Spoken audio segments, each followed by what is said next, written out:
you ever experienced a love from a different time period?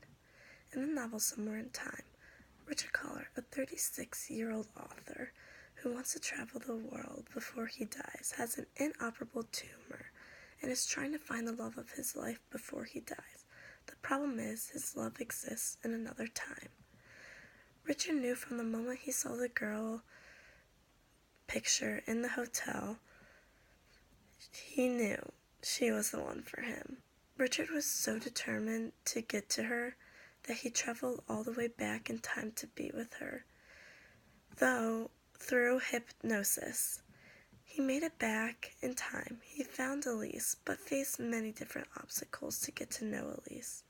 Eventually, right when the two of them started to get to know each other and fall in love with one another, Richard was starting to get out of the stage of hypnosis and travel back to his present time he lives in.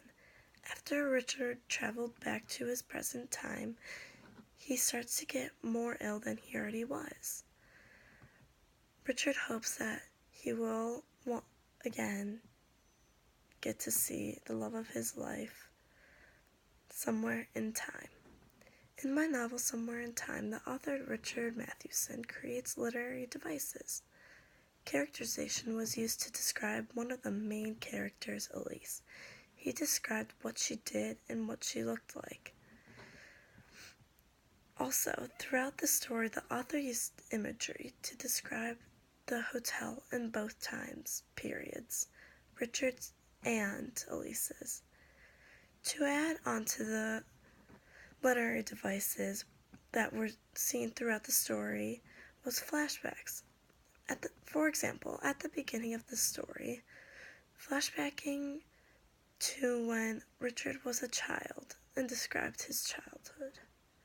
The novel that I read connected to the topic of a search for happiness, because even though Richard faced many obstacles to get to Elise, he eventually overcame all the obstacles and got to the love of his life.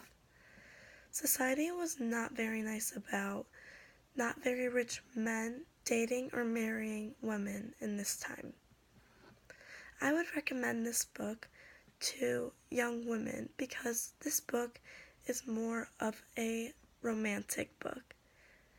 Thank you. Watch again.